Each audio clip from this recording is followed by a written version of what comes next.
हाँ बच्चों, next chapter अब हम स्टार्ट करने वाले हैं, चैप्टर 13 न्यूक्लियाई। यूनिट 8 का जो एक चैप्टर है एटम्स, वो हम ऑलरेडी डिस्कस कर चुके हैं, जो कि 4 मार्क्स का है। और 4 मार्क्स का जो टॉपिक है वो न्यूक्लियाई है। तो टोटल ये यूनिट मिला के 8 मार्क्स कवर करती है। तो यहाँ पर न्यूक्लियाई जो चैप्टर है बच्चों वो 4 मार्क्स का है। और इसके सिलेबस की अगर हम बात करें तो सिलेबस इस तरह से: composition and size of nucleus हम डिस्कस करेंगे, न्यूक्लियर फोर्स क्या होता है वो हम डिस्कस करेंगे इस चैप्टर में, और मास एनर्जी रिलेशन जो कि इंपॉर्टेंट है ये हम डिस्कस करेंगे। एक इसमें मास डिफेक्ट है, nuclear fission and nuclear fusion, जो कि न्यूक्लियर रिएक्शंस के 2 पार्ट हैं। न्यूक्लियर रिएक्शंस 2 तरह की होती है, एक न्यूक्लियर फिजन होती है और एक न्यूक्लियर फ्यूजन होती है। तो यहां से एक क्वेश्चन आने के चांसेस रहते हैं। ठीक है बच्चों, नेक्स्ट हम स्टार्ट करते हैं बच्चों चैप्टर न्यूक्लियाई। हमने एटम में पढ़ा है कि न्यूक्लियस के बारे में सबसे पहले किसने बताया था? रदरफोर्ड ने बताया। किस बेस पर बताया? अपना अल्फा पार्टिकल स्कैटरिंग जो एक्सपेरिमेंट है, उस एक्सपेरिमेंट के बेस पर रदरफोर्ड ने बताया कि एटम के अंदर एक छोटा सा पार्ट होता है जो कि उस एटम के सेंटर में होता है, और उस छोटे से पार्ट को हम क्या बोलते हैं? न्यूक्लियस बोलते हैं। राइट। अब न्यूक्लियस जो पार्ट है उसके अंदर क्या होते हैं बच्चों? न्यूक्लियस के अंदर होते हैं प्रोटॉन एंड न्यूट्रॉन, और उस न्यूक्लियस के चारों तरफ चक्कर कौन लगाएगा? इलेक्ट्रॉन चक्कर लगाते हैं। तो न्यूक्लियस की अगर हम डेफिनेशन की बात करें बच्चों, तो डेफिनेशन क्या हो जाएगी? It is the part of an atom which exists at the center of an atom. Nucleus contains protons and neutrons. Nucleus के अंदर क्या होते हैं बच्चों? प्रोटॉन्स एंड न्यूट्रॉन्स होते हैं, और इनको हम न्यूक्लियॉन्स भी कह सकते हैं। मतलब जो भी न्यूक्लियस के अंदर जो पार्टिकल्स होंगे उनको हम क्या बोलेंगे? न्यूक्लियॉन्स। तो प्रोटॉन्स एंड न्यूट्रॉन्स जो होते हैं वो न्यूक्लियस के अंदर होते हैं, इसलिए हम इसको क्या बोलते हैं? न्यूक्लियॉन्स बोलते हैं। राइट। अब यहां पर आप देखिए, कोई भी एलिमेंट आपको दिया हुआ है, उस एलिमेंट के न्यूक्लियस को हम किस तरह से रिप्रेजेंट करेंगे वो देखिए। मान लीजिए एलिमेंट एक्स है, तो उस एलिमेंट को के न्यूक्लियस को रिप्रेजेंट करने का तरीका होता है ये जेड एक्स है। अब यहां पर जेड क्या है बच्चों? जेड को हम बोलते हैं एटॉमिक नंबर। एटॉमिक नंबर का मतलब क्या होता है? उस न्यूक्लियस के अंदर जो नंबर ऑफ प्रोटॉन है उसी को ही हम क्या बोलेंगे? एटॉमिक नंबर बोलेंगे। और ए जो है, ए यहां पर होता है मास नंबर। राइट। तो यहां पर अगर मैं नंबर ऑफ न्यूट्रॉन्स की बात करूं तो नंबर ऑफ न्यूट्रॉन्स को हम एन से रिप्रेजेंट करते हैं, कैपिटल एन से, और ए जो है वो मास नंबर है, और मास नंबर का मतलब होता है न्यूक्लियस के अंदर number of proton plus number of neutron, उसको हम क्या बोलते हैं? मास नंबर। तो अगर मान लीजिए ए इज इक्वल टू, मैं यहां पे लिख सकता हूं जेड प्लस एन के बराबर होगा, तो यहां से एन की वैल्यू, नंबर ऑफ न्यूट्रॉन्स अगर हम निकालें तो n इज इक्वल टू हमें क्या मिलेगा? a माइनस जेड के बराबर। तो ये ध्यान रखना है बच्चों, किसी भी एलिमेंट के न्यूक्लियस को रिप्रेजेंट करने का तरीका ये होता है, जहां पर x उस एलिमेंट को रिप्रेजेंट कर रहा है, z जो है वो नंबर ऑफ प्रोटॉन है न्यूक्लियस के अंदर, जिसको हम एटॉमिक नंबर भी बोल सकते हैं, और a जो है वो मास नंबर है, और मास नंबर का मतलब होता है number of proton plus number of neutron. तो यहां पर मास नंबर आपको दिया हुआ है a is equal to Z plus N के बराबर। नेक्स्ट आप देखिए मास ऑफ न्यूक्लियस। किसी भी न्यूक्लियस का मास अगर आपको निकालना है तो कैसे निकालेंगे बच्चों? न्यूक्लियस के अंदर क्या होता है? Proton plus neutron. Right. Proton और न्यूट्रॉन मिला के न्यूक्लियस बनता है, और उसके चारों तरफ बाहर में इलेक्ट्रॉन चक्कर लगाते हैं। तो अगर मैं किसी एटम के मास की बात करूं तो एटम का मास कैसे बनेगा? नंबर ऑफ प्रोटॉन जितने भी हैं उनका mass plus number of neutron का mass plus number of electron का मास, उन सभी का मास अगर मैं सम कर दूंगा तो मुझे क्या मिलेगा बच्चों? Mass of an atom. Right. अब अगर मुझे केवल न्यूक्लियस का मास निकालना है तो मैं कैसे निकालूंगा? पूरे एटम के मास में से अगर मैं नंबर ऑफ इलेक्ट्रॉन का मास अगर माइनस कर देता हूं तो मुझे क्या मिल जाएगा? न्यूक्लियस का मास मिल जाएगा। तो यहां पर आप देखिए mass of nucleus is equal to क्या हो जाएगा? Mass of atom. एटम का मास कितना है वो मैं कैलकुलेट कर लूंगा, और उसमें से टोटल मास ऑफ इलेक्ट्रॉन्स को मैं माइनस कर दूंगा तो मुझे केवल न्यूक्लियस का मास मिल जाएगा। तो यहां पर आप देखिए न्यूक्लियस के मास को हम रिप्रेजेंट कर रहे हैं mn से। मास ऑफ न्यूक्लियस किसका न्यूक्लियस है? x जो एलिमेंट है उसका न्यूक्लियस है, जिसका ZX से हमें दिया हुआ है, रिप्रेजेंट करने का तरीका ये होता ही है। तो इस न्यूक्लियस का टोटल मास ये है, राइट। अब उसको कैसे निकालेंगे, ये उस एलिमेंट का जो एटम है, राइट, उस एटम का मास, तो ये हो गया टोटल मास, एटम का मास। इसमें से मैंने क्या किया बच्चों, ZME, मतलब उसके अंदर जो भी नंबर ऑफ इलेक्ट्रॉन्स है उनके मास को मैंने माइनस कर दिया। अब एक चीज हम जानते हैं कि नंबर ऑफ प्रोटॉन, किसी एटम के अंदर जितने नंबर ऑफ प्रोटॉन होते हैं न्यूक्लियस में, उतने ही नंबर ऑफ इलेक्ट्रॉन जो है उस न्यूक्लियस के चारों तरफ चक्कर लगाते हैं। तो अगर मैं नंबर ऑफ इलेक्ट्रॉन की बात करूं तो नंबर ऑफ इलेक्ट्रॉन भी कितने होंगे बच्चों, Z के बराबर। तो हमने यहां पे क्या कर दिया, ZME, इसको माइनस कर दिया, और Me क्या है यहां पे, इलेक्ट्रॉन का, एक इलेक्ट्रॉन का मास है, राइट। नेक्स्ट आप देखिए atomic mass unit. Atomic mass unit ये इंपॉर्टेंट टर्म है बच्चों, ये आपको ध्यान भी रखना है। एटॉमिक मास यूनिट जो है, मास को मेजर करने की एक बहुत छोटी यूनिट है, और एक एटॉमिक मास यूनिट किसके बराबर होता है, ये आपको दिया हुआ है। It is defined as 1/12 of the mass of a carbon 12 atom.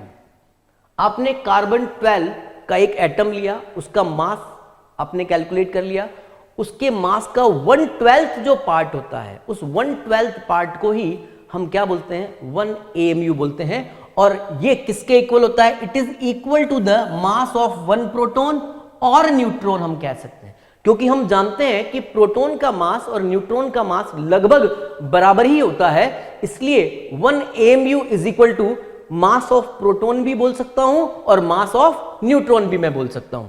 तो यहां पर आप देखिए 1 AMU को अगर मैं किलोग्राम में मेजर करूं तो वो कितना होगा, तो आप देखिए mass of 1 C12 atom, C12 atom जो है उसका मास डिवाइडेड बाय 12, तो एक तरह से क्या हो गया बच्चों, ये C12 एटम के मास का 1/12 पार्ट हो गया, राइट। किसके बराबर होगा, 1 AMU के बराबर। अब यहां पर देखिए मास ऑफ 1 कार्बन 12 एटम जो है उसका कितना होता है मास, 1.992647 इंटू 10 की पावर -26 किलोग्राम के बराबर होता है। ये तो हो गया पूरे कार्बन C12 के एक एटम का मास हो गया किलोग्राम में, डिवाइडेड बाय 12 कर दिया तो मुझे किसके बराबर मिल जाएगा, 1 AMU के बराबर मिल जाएगा। और 1 AMU ये वैल्यू आपको याद रखनी है बच्चों, 1 AMU is equal to 1.67 into 10 की पावर -27 किलोग्राम भी होता है, और यही मास प्रोटॉन का होता है, और यही मास मैं लगभग न्यूट्रॉन का भी बोल सकता हूं। तो 1 AMU किलोग्राम में किसके बराबर होगा बच्चों, 1.67 इंटू 10 की पावर -27 किलोग्राम के बराबर होगा। नेक्स्ट आप देखिए mass energy equivalence relation. Mass energy equivalence relation में आइंस्टीन ने क्या बोला था बच्चों, कि अगर मान लीजिए कोई भी न्यूक्लियस आपको दिया हुआ है या कोई भी ऑब्जेक्ट अगर आपको दिया हुआ है, अगर उसका मैं पूरा का पूरा मास डिस्ट्रॉय कर देता हूं तो वो मुझे कितनी एनर्जी देकर जाएगा, इसका फॉर्मूला किसने दिया, आइंस्टीन ने दिया, राइट। तो यहां पर आप देखिए according to Einstein energy and mass can be interchange, right. हम मास को एनर्जी में चेंज कर सकते हैं और एनर्जी को हम मास में कन्वर्ट कर सकते हैं। तो यहां पर हम जानते हैं कि m is equal to m0√1 - v²/c² होता है। मतलब अगर मुझे मूविंग मास और रेस्ट मास में रिलेशन निकालना हो तो हम इस रिलेशन से दोनों के बीच में क्या रिलेशन होगा वो हम पता कर सकते हैं। किसके बीच में बच्चों, रेस्ट मास और मूविंग मास। तो यहां देखिए m0 जो है वो रेस्ट मास है, और m जो है उसका इफेक्टिव मास है जब वो v स्पीड से मूव कर रहा है। कोई भी पार्टिकल जब v स्पीड से मूव कर रहा होगा तो उस समय उसका इफेक्टिव मास क्या होगा बच्चों, स्मॉल m के बराबर। और स्मॉल m मतलब इफेक्टिव मास जो होता है वो हमेशा रेस्ट मास से ज्यादा होता है। तो यहां पर आप देखिए हम इसको सॉल्व करेंगे तो m is equal to m0 तो अपनी जगह पर है, इसको मैंने 1 - v²/c² की पावर 1/2 किया, और जब मैं इसको ऊपर लेकर गया तो ये -1/2 हो गया। इस तरह से मैं लिख सकता हूं। अब मैं यहां लगाऊंगा बाइनोमियल थ्योरम, और बाइनोमियल थ्योरम हम जानते हैं 1 + x की power n is equal to क्या होता है, 1 + nx, और हायर टर्म्स को हम नेग्लेक्ट मान लेंगे। तो यहां पर आप देखिए x तो क्या हो गया बच्चों v square by C square हो गया और n की जगह क्या हो गया -1/2। जब मैं बाइनोमियल थ्योरम यहां पर अप्लाई करूंगा तो मुझे क्या मिल जाएगा, m = m0 1 plus 1/2 v square by C square, क्योंकि यहां पर क्या है m0 तो ये है ही सही, ये हो जाएगा 1 माइनस तो ऑलरेडी है ही सही और -1/2 और आ गया ऊपर से ये n जो है, राइट। तो यहां पर क्या हो जाएगा v square by C square.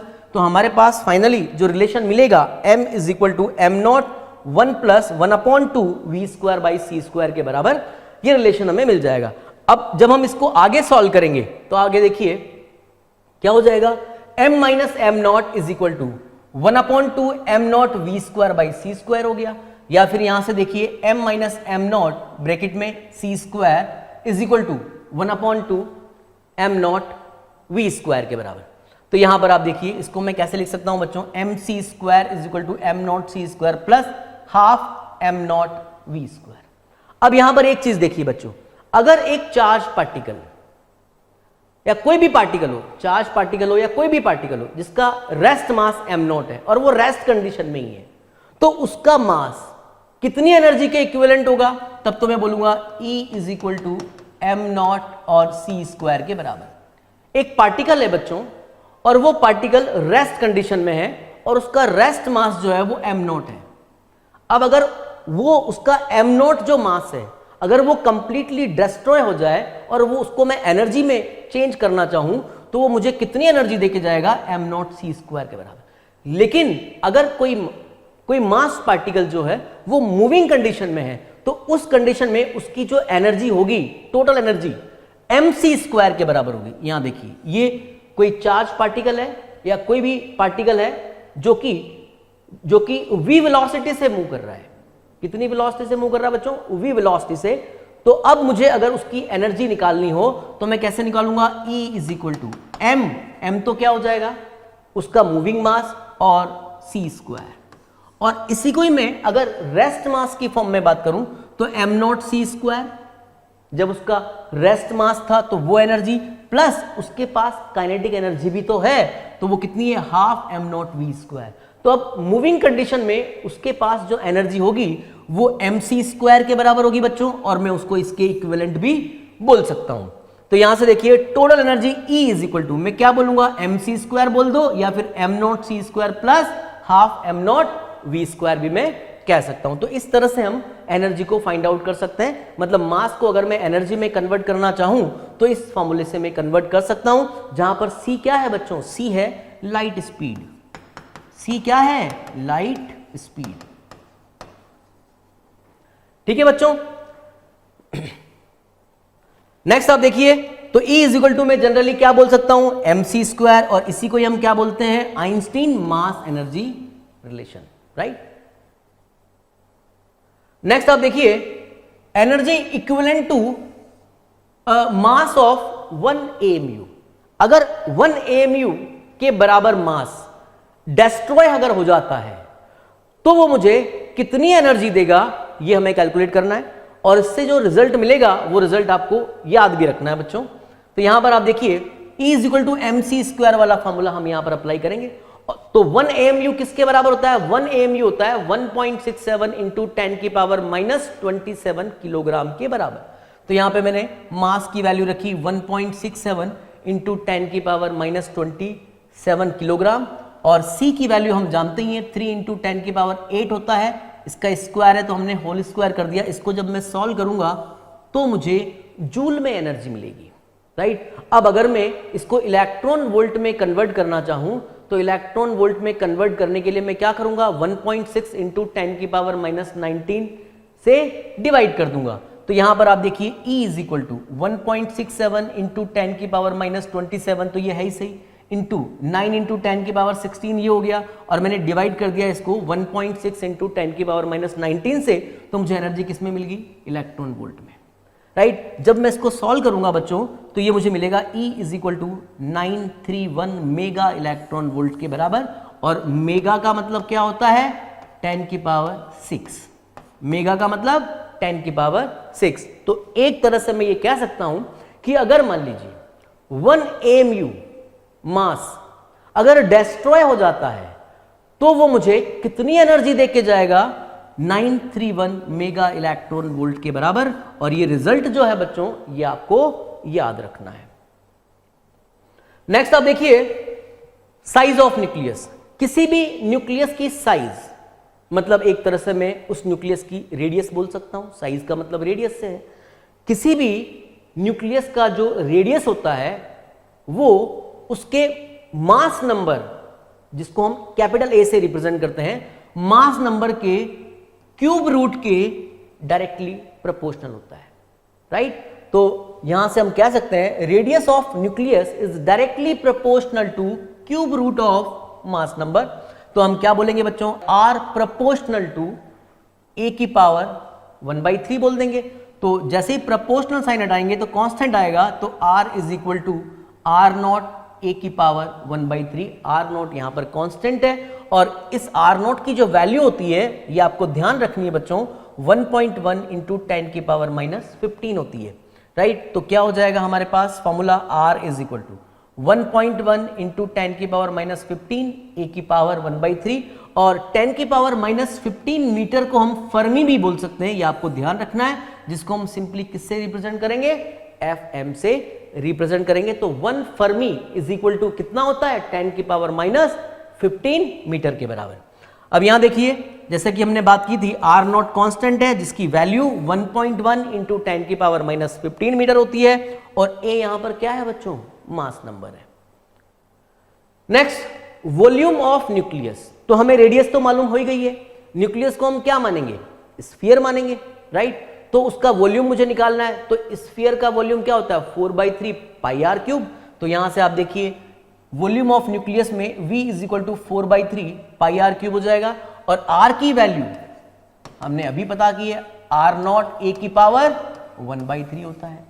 तो 4/3 पाई आर नॉट ए की पावर 1/3 और इसका होल क्यूब मैंने कर दिया, तो क्या हो जाएगा, यहां तो a बच जाएगा।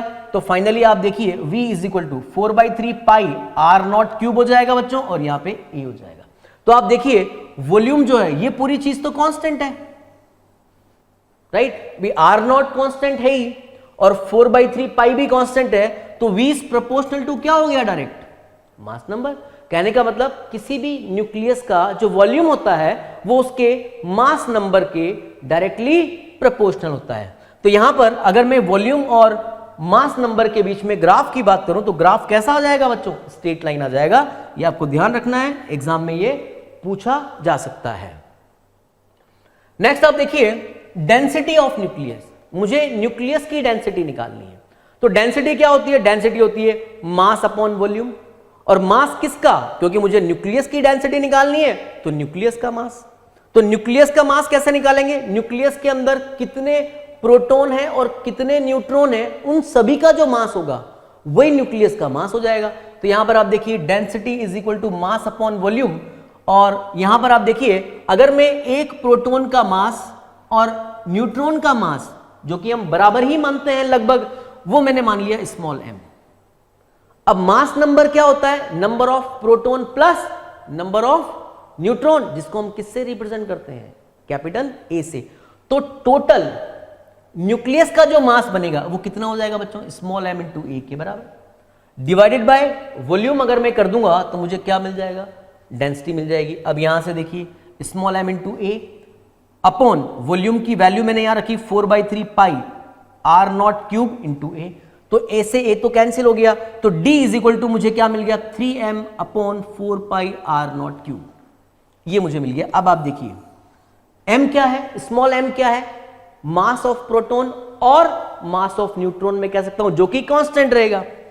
4 पाई कांस्टेंट होता ही है, आर नॉट की वैल्यू भी कांस्टेंट है, तो इसका मतलब पूरी डेंसिटी जो है वो कांस्टेंट है।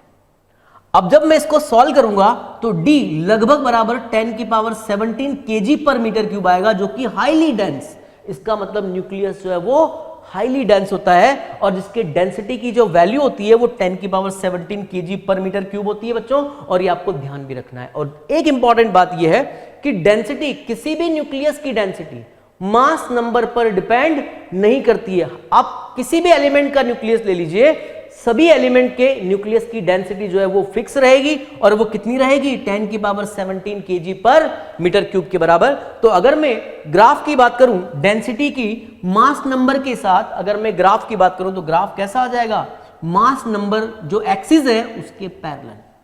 तो आप मास नंबर को कितना भी बढ़ा दीजिए, मतलब आप कोई भी एलिमेंट ले लीजिए, सभी एलिमेंट के न्यूक्लियस की जो डेंसिटी है वो सेम होती है और उसकी वैल्यू क्या होती है बच्चों 10 की पावर 17 kg पर मीटर क्यूब के बराबर।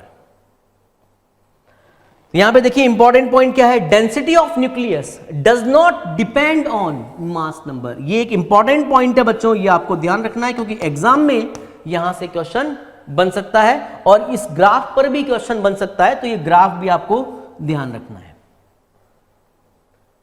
नेक्स्ट देखिए चार्ज ऑफ न्यूक्लियस। अब देखिए न्यूक्लियस का चार्ज हमें निकालना है, तो न्यूक्लियस के अंदर क्या है, न्यूक्लियस के अंदर प्रोटॉन है और न्यूट्रॉन है।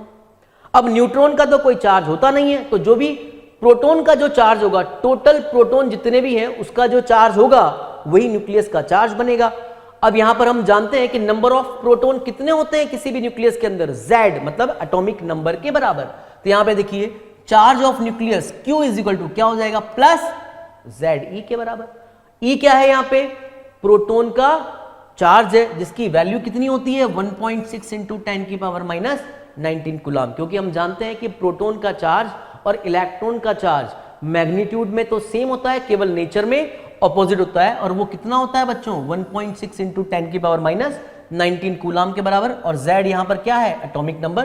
तो इस फॉर्मूले से हम न्यूक्लियस का चार्ज निकाल सकते हैं। तो न्यूक्लियस हमेशा कैसा होता है, पॉजिटिवली चार्ज होता है। नेक्स्ट है आइसोटॉप्स की हम बात करें।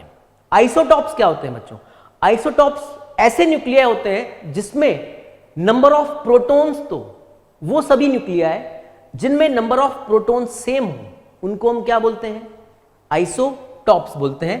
तो आप देखिए the nuclei having same number of protons, ये ध्यान रखना है बच्चों, but different number of neutrons are called isotopes. ऐसे सभी न्यूक्लियाई जिनमें नंबर ऑफ प्रोटॉन जो है वो सेम होंगे लेकिन नंबर ऑफ न्यूट्रॉन्स जो है वो डिफरेंट होंगे, उनको हम क्या बोलेंगे, आइसोटॉप्स बोलेंगे। तो यहां पर देखिए ये हाइड्रोजन के आइसोटॉप्स हैं 1H1, 1H2, 1H3, राइट। आप देखिए ये जो है ये नंबर ऑफ प्रोटॉन मतलब एटॉमिक नंबर को रिप्रेजेंट करते हैं और ये ऊपर जो दिया हुआ है ये किसको रिप्रेजेंट करेगा बच्चों, ये मास नंबर को रिप्रेजेंट करेगा। तो यहाँ पे हाइड्रोजन के जो आइसोटॉप्स हैं 1H1, 1H2, 1H3 हैं और इसी तरह से कार्बन के जो आइसोटॉप्स हैं वो क्या हो जाएंगे 6C11, 6C12, 6C13। तो आप यहां पर भी देखिए नंबर ऑफ प्रोटॉन सेम है। अब इसमें आप ये ध्यान रखना है आपको 1H1 को ही हम हाइड्रोजन और प्रोटियम भी बोल सकते हैं, इसका दूसरा नाम क्या है बच्चों, प्रोटियम है। 1H2 जो है उसको हम बोलते हैं ड्यूटीरियम, जिसको हम कैपिटल D से रिप्रेजेंट करेंगे, और 1H3 जो है वो है ट्राइटियम। ये एटम है बच्चों, ये हाइड्रोजन का एटम है, ये ड्यूटीरियम का एटम है, ये ट्राइटियम का एटम है। और न्यूक्लियस ऑफ ड्यूटीरियम, ड्यूटीरियम जो है उसके न्यूक्लियस को हम क्या बोलेंगे, ड्यूट्रॉन बोलेंगे, राइट। न्यूक्लियस ऑफ ड्यूटीरियम को हम क्या बोलते हैं, ड्यूट्रॉन, और न्यूक्लियस ऑफ ट्राइटियम को हम क्या बोलते हैं बच्चों, ट्राइटोन। और न्यूक्लियस ऑफ हाइड्रोजन को हम क्या बोलते हैं, प्रोटॉन, क्योंकि हम जानते हैं कि हाइड्रोजन के न्यूक्लियस में केवल एक ही प्रोटॉन होता है, न्यूट्रॉन उसमें नहीं होता है। तो हाइड्रोजन के न्यूक्लियस को मैं प्रोटॉन भी बोल सकता हूं। नेक्स्ट देखिए बच्चों आइसोटोन्स। आइसोटोन्स किसको बोलेंगे, the nuclei having same number of neutrons, right.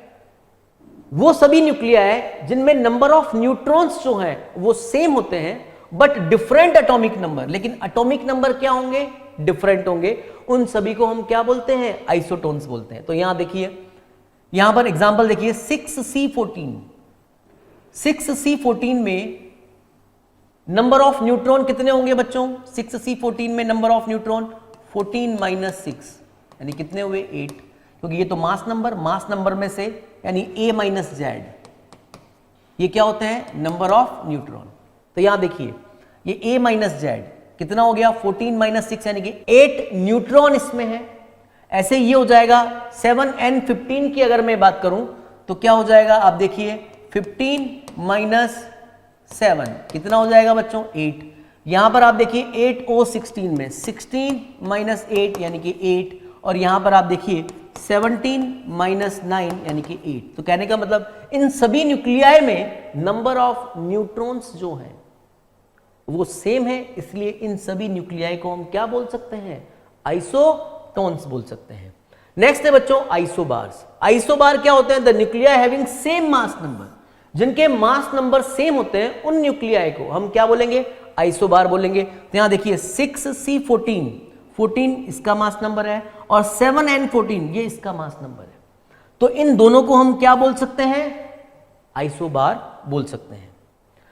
Next एक पॉइंट देखिए बच्चों, if an element has 3 isotopes, मान लो एक एलिमेंट है उसके 3 आइसोटॉप हैं, जिसको हमने I1, I2 और I3 से रिप्रेजेंट किया है, and their atomic weights are, atomic weight क्या है बच्चों, U1, U2 and U3, and relative abundances of these isotopes are X, Y, Z, मतलब नेचर में वो कितना पाया जा रहा है उनको हम बोलते हैं अबंडेंसेस। तो वो X, Y and Z, then average atomic weight of an element is given by, ये फॉर्मूला है जो आपको ध्यान रखना है बच्चों, average atomic weight of an element is equal to X, X क्या है बच्चों, ये इसका अबंडेंसेस है X, I1 का अबंडेंसेस कितना है X है, तो मैंने X को उसके एटॉमिक वेट से मल्टीप्लाई कर दिया XU1, राइट, प्लस I2 का जो अबंडेंसेस है वो कितना है Y, ये सब परसेंटेज में दिए हुए बच्चों, X, Y और Z जो है वो परसेंटेज में आपको दिए हुए हैं। तो ये हो जाएगा Y%, ये हो गया X%, Y%, Z%, राइट। तो मैं क्या करूंगा, XU1 plus YU2 plus ZU3 upon 100, right. जब मैं इसको सॉल्व करूंगा तो मुझे क्या मिल जाएगा, एवरेज एटॉमिक वेट मिल जाएगा उस एलिमेंट का। तो इस फॉर्मूले से मैं एवरेज एटॉमिक वेट जो है वो फाइंड आउट कर सकता हूं। अगर किसी एलिमेंट के डिफरेंट आइसोटॉप्स आपको दिए हुए हैं और उनकी रिलेटिव अबंडेंसेस जो है वो परसेंटेज में आपको गिवन है, तो उस एलिमेंट का एवरेज एटॉमिक वेट जो है वो हम इस फॉर्मूले से फाइंड आउट कर सकते हैं। अब इसी पर एक क्वेश्चन आपको दिया हुआ है, chlorine has 2 isotopes having masses 34.98 unit and 36.98 unit, and their relative abundances are 75.4 and 24.6%। Percent में आपको दिया हुआ है relative abundances. Find average atomic weight of chlorine. तो यहां देखिए एवरेज वेट ऑफ क्लोरीन क्या हो जाएगा बच्चों, आप देखिए परसेंटेज कितना है 75, ये किसका है, इसका, जिसका एटॉमिक वेट ये है। तो 75.4 इंटू 34.98 प्लस, अब इसका कितना है बच्चों, परसेंट तो ये है और इसका वेट जो है वो इतना है, तो मैंने इसको मल्टीप्लाई कर दिया, डिवाइडेड बाय 100 कर दिया। जब मैं इसको सॉल्व करूंगा तो मुझे मिलेगा 35.47 यूनिट, जिसको मैं लगभग 35.5 यूनिट भी कह सकता हूं। तो इस तरह से कोई भी एलिमेंट अगर आपको दिया हुआ है, उनके आइसोटॉप्स के रिलेटिव अबंडेंसेस परसेंटेज में आपको गिवन है, तो हम उसका एवरेज एटॉमिक वेट जो है वो फाइंड आउट कर सकते हैं। नेक्स्ट है बच्चों मास डिफेक्ट। मास डिफेक्ट जो है वो एक इंपॉर्टेंट टर्म है एग्जाम पॉइंट ऑफ व्यू से, यहां से एग्जाम में क्वेश्चन भी बनता है। मास डिफेक्ट क्या होता है, अगर मैं किसी न्यूक्लियस के मास डिफेक्ट की बात करूं तो न्यूक्लियस का मास डिफेक्ट क्या होगा, देखते हैं। एक न्यूक्लियस आपको दिया हुआ है, उस न्यूक्लियस के अंदर प्रोटॉन है और न्यूट्रॉन है, राइट। अगर मैं उस न्यूक्लियस का मास में निकालता हूं तो मुझे उसके अंदर जो नंबर ऑफ प्रोटॉन है उन सभी प्रोटॉनों का मास कैलकुलेट कर लूंगा, और जितने भी नंबर ऑफ न्यूट्रॉन्स हैं उन सभी न्यूट्रॉनों का मास मैं कैलकुलेट कर लूंगा। तो टोटल मास ऑफ न्यूक्लियस क्या होना चाहिए बच्चों, total mass of proton plus total mass of neutrons, right. लेकिन जब मैं उस न्यूक्लियस का एक्चुअल मास में मेजर करता हूं तो एक्चुअल मास जो है वो नंबर ऑफ प्रोटॉन्स का mass plus number of neutrons के मास से कम मिलता है। वो जो कम मिल रहा है मास, उसको ही हम क्या बोलते हैं बच्चों, मास डिफेक्ट बोलते हैं। तो यहां पर आप देखिए मास डिफेक्ट की डेफिनेशन की अगर मैं बात करूं तो क्या हो जाएगा, the difference between total mass of nucleons मैंने उस न्यूक्लियस के अंदर जितने भी न्यूक्लियॉन्स हैं उन सभी का टोटल मास कैलकुलेट कर लिया and actual mass of nucleus का एक्चुअल मास मैंने कैलकुलेट कर लिया। दोनों का जो डिफरेंस है उस डिफरेंस को ही हम क्या बोलते हैं, मास डिफेक्ट बोलते हैं। अब ये जो मास में डिफेक्ट आया मतलब एक्चुअल मास हमें कम मिला, तो ये मास एक्चुअल में गया कहां? तो एक्चुअल में क्या होता है बच्चों, जो भी मास में डिफेक्ट हुआ है, आइंस्टीन की मास एनर्जी इक्विवेलेंस जो प्रिंसिपल है उसके अकॉर्डिंग ये जो मास है वो एनर्जी में कन्वर्ट हो गया है। अब ये जो मास एनर्जी में कन्वर्ट हुआ है ये कहां काम आ रहा है, उन सभी न्यूक्लियॉन्स को बाउंड रखने में या उन सभी न्यूक्लियॉन्स को बांधे रखने में काम आ रहा है, जिससे उस न्यूक्लियस की स्टेबिलिटी डिसाइड हो रही है, राइट। तो यहां पर आप देखिए, अगर मैं मास डिफेक्ट ऑफ न्यूक्लियस की बात करूं तो आप देखिए किसी भी न्यूक्लियस के अंदर टोटल मास ऑफ प्रोटॉन मैं निकाल सकता हूं। कैसे निकालूंगा बच्चों, ZMP, ये टोटल मास ऑफ प्रोटॉन हो गया। ये जो है टोटल मास ऑफ न्यूट्रॉन हो गया, राइट। तो ये तो प्रोटॉन का मास हो गया टोटल और ये न्यूट्रॉन का मास हो गया टोटल। अब इसमें से मैं एक्चुअल मास ऑफ न्यूक्लियस को जब माइनस कर दूंगा तो मुझे क्या मिल जाएगा, मास डिफेक्ट मिल जाएगा, राइट। जहां पर कैपिटल M आपको ध्यान रखना बच्चों, ये एक्चुअल मास ऑफ न्यूक्लियस है, राइट। अब एक एग्जांपल से हम समझते हैं कि किस तरह से हम किसी न्यूक्लियस का मास डिफेक्ट निकालेंगे। तो अब देखिए mass defect in oxygen nucleus, ये आपको दिया हुआ है 8O16। अब इसमें नंबर ऑफ प्रोटॉन कितने हैं बच्चों, Z is equal to 8, right. Number of neutron निकालने हों तो न्यूट्रॉन क्या होता है, N is equal to A minus Z। तो A कितना है हमारे पास 16, तो यहां पे N कितना हो जाएगा बच्चों 16 माइनस 8 यानी कि 8। तो 8 तो हो गए हमारे पास प्रोटॉन और 8 हो गए हमारे पास न्यूट्रॉन, राइट। अब आप देखिए AMU में जो मास होता है इलेक्ट्रॉन का, प्रोटॉन का, न्यूट्रॉन का, ये अगर आप याद रख सकें तो बहुत अच्छी बात है। और क्वेश्चन में अगर क्वेश्चन पूछा जाता है तो क्वेश्चन में ये आपको दिया हुआ रहता है। तो अगर मैं इलेक्ट्रॉन के मास की बात करूं AMU में तो कितना होता है बच्चों 0.00055 AMU। प्रोटॉन का AMU में जो मास होता है वो होता है 1.00727।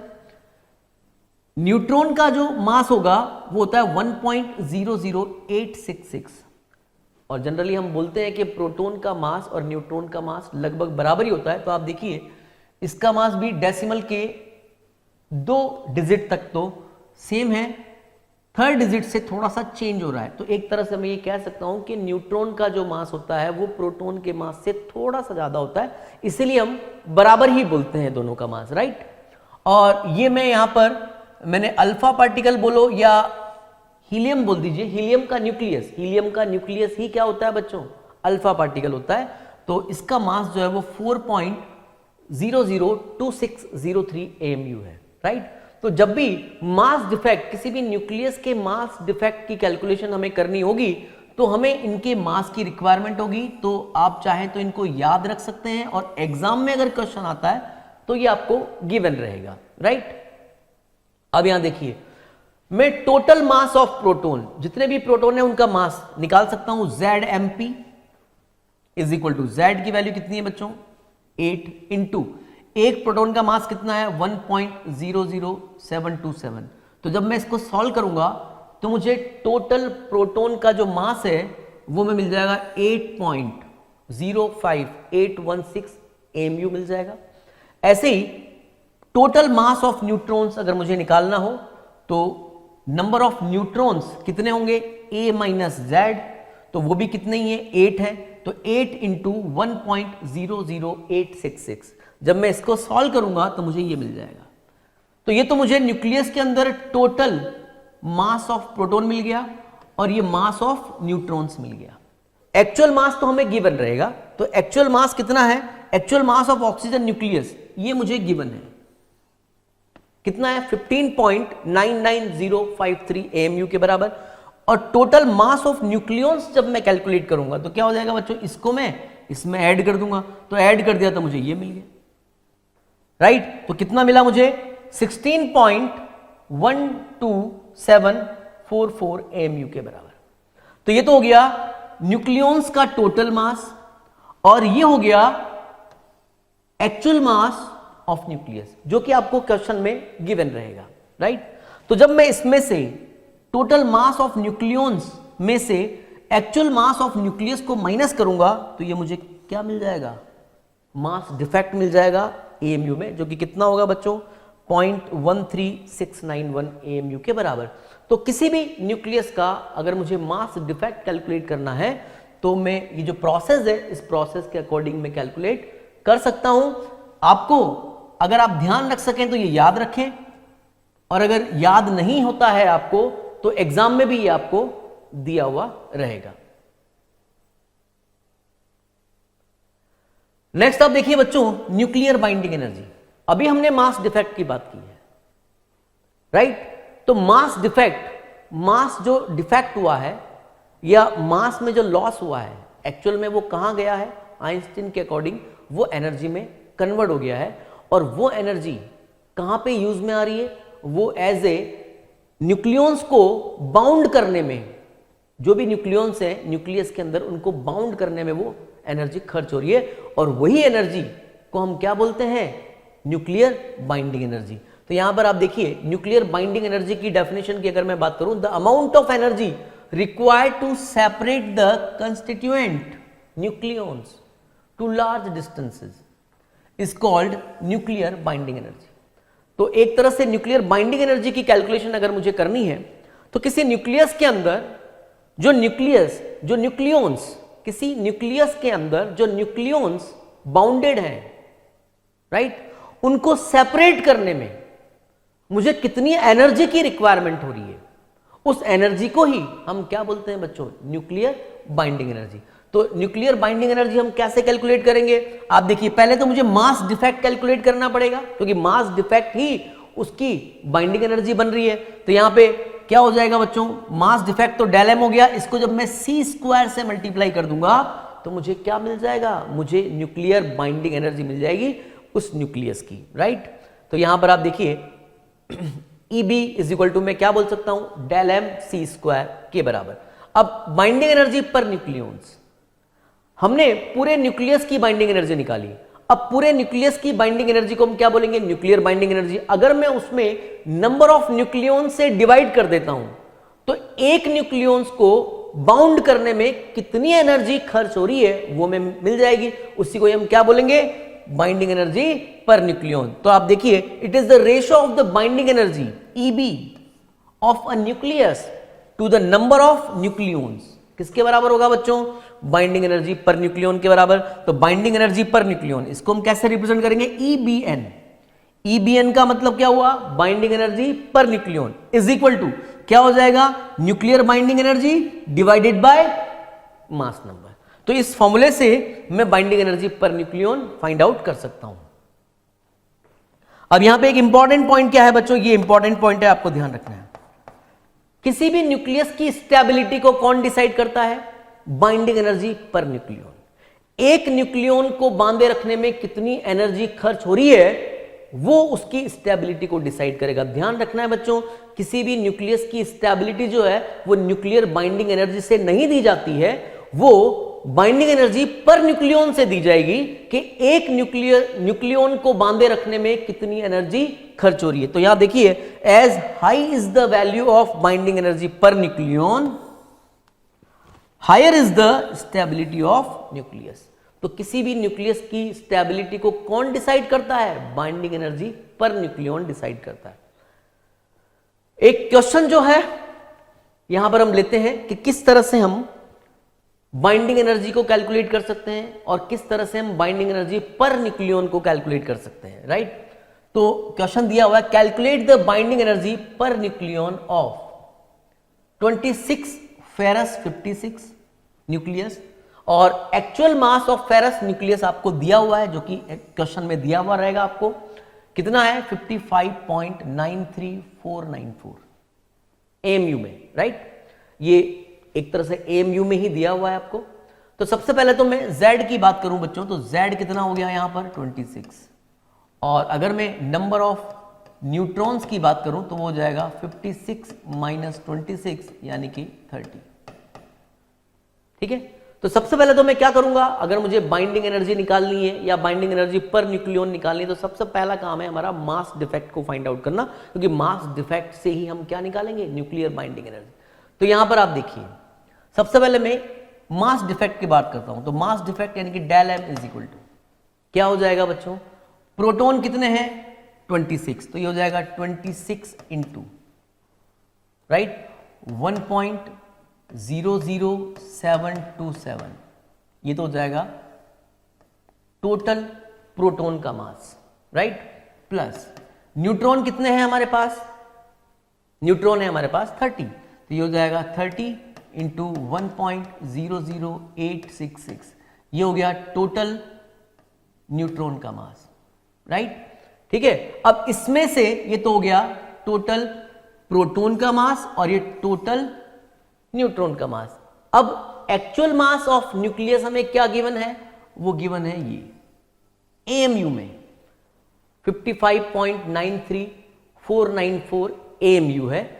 जब मैं इसमें से इसको माइनस कर दूंगा तो मुझे क्या मिल जाएगा, मुझे मिल जाएगा डेल एम, मतलब मास डिफेक्ट। अब मास डिफेक्ट को अगर मैं सी स्क्वायर से मल्टीप्लाई करूंगा तो मुझे क्या मिल जाएगा बच्चों, न्यूक्लियर बाइंडिंग एनर्जी। और न्यूक्लियर बाइंडिंग एनर्जी में अगर मैं नंबर ऑफ न्यूक्लियन से डिवाइड करूंगा तो मुझे क्या मिल जाएगा, बाइंडिंग एनर्जी पर न्यूक्लियन। तो आप देखिए, पहले तो मैंने EB कैलकुलेट किया है, तो EB क्या हो जाएगा 26 into 1.00727 plus 30 into 1.00866 right, minus 55.93494, तो ये तो हो गया हमारे पास डेल एम। ये वाली वैल्यू किसके बराबर होगी बच्चों, डेल एम के बराबर हो गया। इसको मैंने सी स्क्वायर से मल्टीप्लाई कर दिया तो ये बन गया हमारा EB, और डिवाइडेड बाय मैंने क्या कर दिया, मास नंबर, और मास नंबर कितना है 56, तो मुझे क्या मिल जाएगा, मुझे यहां से मिल जाएगा EBN। इसको और आगे हम सॉल्व करेंगे तो इस तरह से हम सॉल्व कर सकते हैं। आप देखिए, इसको मैंने मल्टीप्लाई किया तो मुझे मिला 26.18902, इसको इससे मल्टीप्लाई करूंगा तो ये मुझे मिलेगा 30.2598, माइनस ये मैंने एज इट इज रख दिया है 55.93494, इसको सी स्क्वायर से मल्टीप्लाई कर दिया। ठीक है, तो सॉल्व करने पर मुझे क्या मिल जाएगा बच्चों, 8.53 मेगा इलेक्ट्रॉन वोल्ट के बराबर। ठीक है, तो यहां से मैं एनर्जी को फाइंड आउट कर सकता हूं, बाइंडिंग एनर्जी पर न्यूक्लियन। तो binding energy per nucleon ferrous के लिए अगर मैं बात करूं तो मुझे क्या मिल जाएगा, 8.53 मेगा इलेक्ट्रॉन वोल्ट के बराबर। तो कोई भी न्यूक्लियस अगर आपको दिया हुआ है और उसकी बाइंडिंग एनर्जी पर न्यूक्लियन मुझे कैलकुलेट करनी है तो सबसे पहला काम क्या होगा बच्चों, मास डिफेक्ट कैलकुलेट करना राइट। मास डिफेक्ट को मैं सी स्क्वायर से मल्टीप्लाई कर दूंगा तो मुझे क्या मिल जाएगा, मुझे मिल जाएगा न्यूक्लियर बाइंडिंग एनर्जी, और जब मैं उसमें मास नंबर से डिवाइड करूंगा तो मुझे मिल जाएगा बाइंडिंग एनर्जी पर न्यूक्लियन। और बाइंडिंग एनर्जी पर न्यूक्लियन के बेस पर मैं ये कह सकता हूं कि वो न्यूक्लियस कितना स्टेबल होगा। नेक्स्ट आप देखिए बच्चों, बाइंडिंग एनर्जी कर्व। वैसे ये जो पोर्शन है वो सिलेबस से डिलीट हो गया है, लेकिन क्योंकि इंपॉर्टेंट पार्ट है इसलिए मैं यहां पे ये समझा रहा हूं। Binding energy curve, it is a curve between binding energy per nucleon and mass number.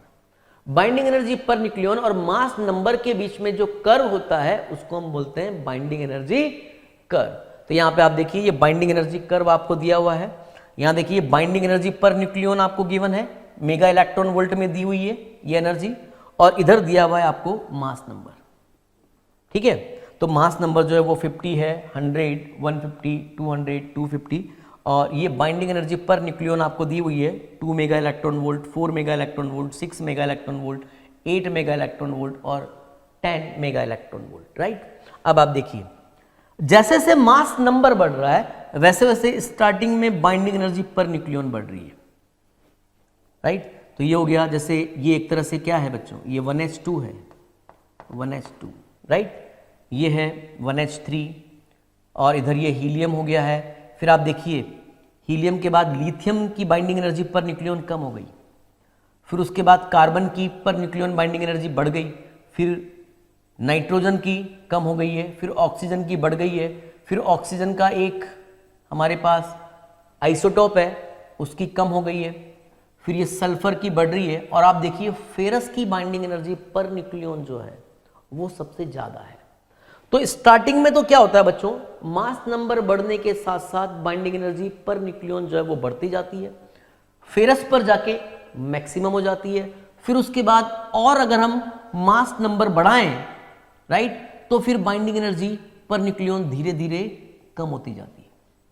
तो आप देखिए जिनका मास नंबर बहुत कम है उनकी भी बाइंडिंग एनर्जी पर न्यूक्लियन कम है, और जिनका मास नंबर बहुत ज्यादा है उनकी भी बाइंडिंग एनर्जी पर न्यूक्लियन कम है।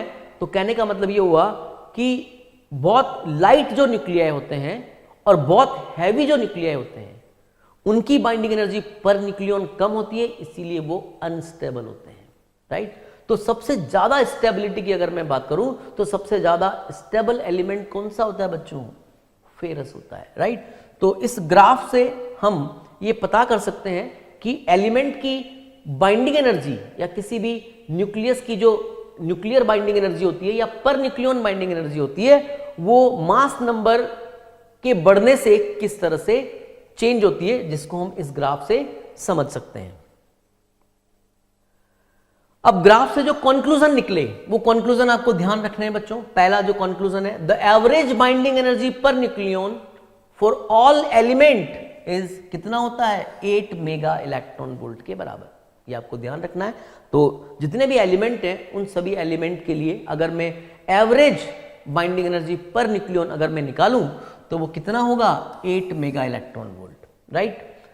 सेकेंड पॉइंट देखिए, 26 ferrous 56 has maximum value of binding energy per nucleon, जैसा कि हमने अभी बात की थी, which is 8.75 mega electron volt. सबसे ज्यादा binding energy per nucleon ferrous की होती है और कितनी होती है बच्चों, 8.75 मेगा इलेक्ट्रॉन वोल्ट के बराबर।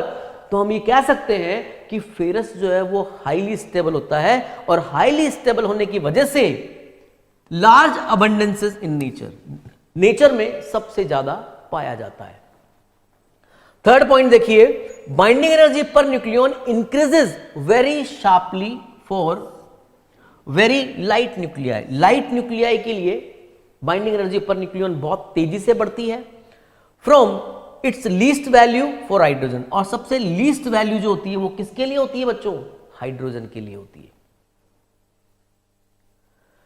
फोर्थ पॉइंट है, sharp peaks on the graph at 2He4 6C12 and 8O16 nuclei show that these nuclei are more stable than their neighbor nuclei। जैसा कि अभी हमने ग्राफ में बात की थी, आप यहां पर देखिए ग्राफ में शार्प पीक्स, जैसे शार्प पीक्स पर कौन होते हैं, जैसे हीलियम है, फिर कार्बन है, फिर ये ऑक्सीजन है, इनकी बाइंडिंग एनर्जी पर न्यूक्लियन इसके नेबर न्यूक्लियाई से ज्यादा होती है, इसलिए मैं कह सकता हूं कि ये नेबर न्यूक्लियाई से ज्यादा स्टेबल होते हैं।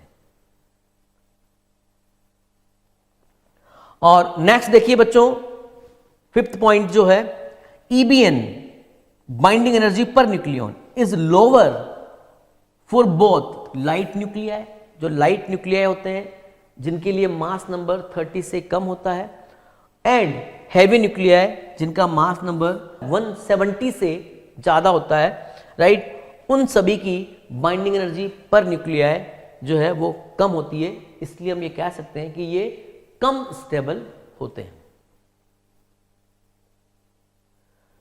नेक्स्ट है बच्चों न्यूक्लियर फोर्स।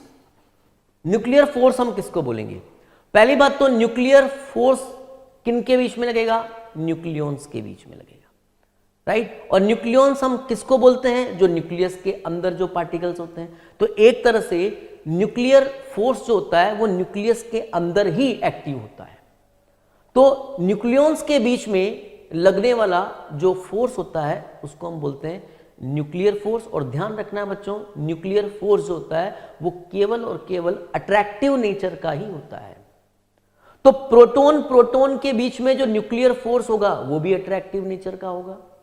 प्रोटॉन न्यूट्रॉन के बीच में जो न्यूक्लियर फोर्स होगा वो भी अट्रैक्टिव नेचर का होगा। न्यूट्रॉन न्यूट्रॉन के बीच में जो फोर्स लगेगा, न्यूक्लियर फोर्स जो लगेगा वो भी अट्रैक्टिव नेचर का होगा। तो हमें ध्यान रखना है कि न्यूक्लियर फोर्स का जो नेचर होता है बच्चों वो अट्रैक्टिव होता है। और एक इंपॉर्टेंट बात, प्रोटॉन प्रोटॉन के बीच में लगने वाला न्यूक्लियर फोर्स, प्रोटॉन न्यूट्रॉन के बीच में लगने वाला न्यूक्लियर फोर्स और न्यूट्रॉन न्यूट्रॉन के बीच में लगने वाला जो न्यूक्लियर फोर्स होता है वो सभी बराबर होते हैं। तो आप देखिए, it is the force between nucleons in nucleus, it is strong attractive force, right. The nuclear force between neutron neutron, proton proton and proton neutron is approximately same. और इसकी रेंज क्या होती है बच्चों? इसकी रेंज होती है न्यूक्लियस के अंदर।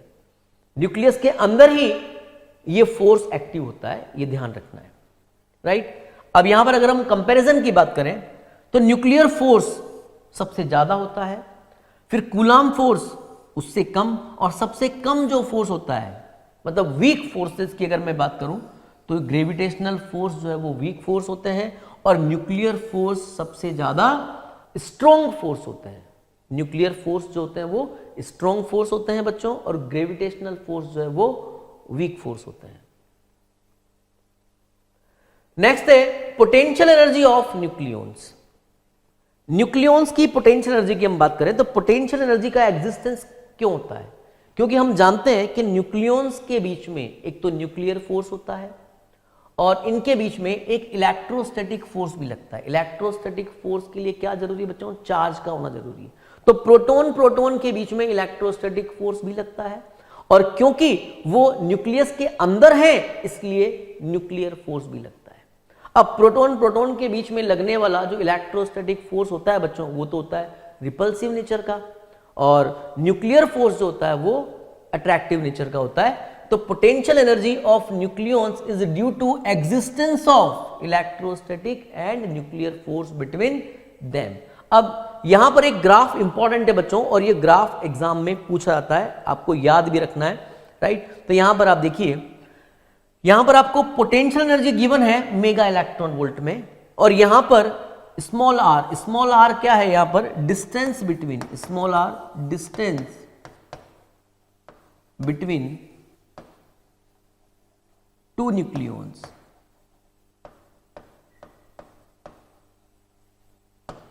दो न्यूक्लियॉन्स के बीच की डिस्टेंस के अकॉर्डिंग किस तरह से उनके बीच की पोटेंशियल एनर्जी चेंज होगी उसका ग्राफ आपको दिया हुआ है। तो यहां पर आप देखिए, डिस्टेंस बढ़ने के साथ साथ पोटेंशियल एनर्जी कम हो रही है। यहां पे आप देखिए, इसके ऊपर अगर मैं बात करता हूं, ये जीरो लाइन है, इसके ऊपर मैं बात करता हूं तो पोटेंशियल एनर्जी पॉजिटिव है, और इसके नीचे मैं बात करता हूं तो पोटेंशियल एनर्जी जो है वो नेगेटिव है, राइट। तो आप देखिए, पोटेंशियल एनर्जी डिस्टेंस जैसे जैसे बढ़ रही है पोटेंशियल एनर्जी कम हो रही है, यहां पे जाके पोटेंशियल एनर्जी जीरो हो गई, और उसके बाद पोटेंशियल एनर्जी नेगेटिव में आ गई। और आर नॉट डिस्टेंस, और आर नॉट किसके बराबर होता है बच्चों? आर नॉट होता है 0.8 फर्मी। ये जो डिस्टेंस है स्मॉल आर, ये फर्मी में दिया हुआ है आपको, और फर्मी का मतलब 1 फर्मी का मतलब होता है 10⁻⁻15 मीटर। तो यहाँ ये 1 फर्मी है, ये 2 फर्मी है, ये 3 फर्मी है। तो स्टार्टिंग में अगर आर की वैल्यू कम है, राइट, तो पोटेंशियल एनर्जी पॉजिटिव होती है, फिर आर की वैल्यू बढ़ने के साथ साथ पोटेंशियल एनर्जी नेगेटिव में हो जाती है, और अगर हम बढ़ाएं तो पोटेंशियल एनर्जी क्या रहेगी? नेगेटिव रहेगी।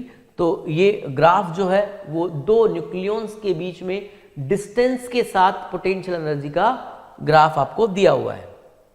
तो यहां पर आप देखिए, स्मॉल आर क्या दिया हुआ है? डिस्टेंस बिटवीन न्यूक्लियॉन, और आर नॉट की वैल्यू 0.8 फर्मी है।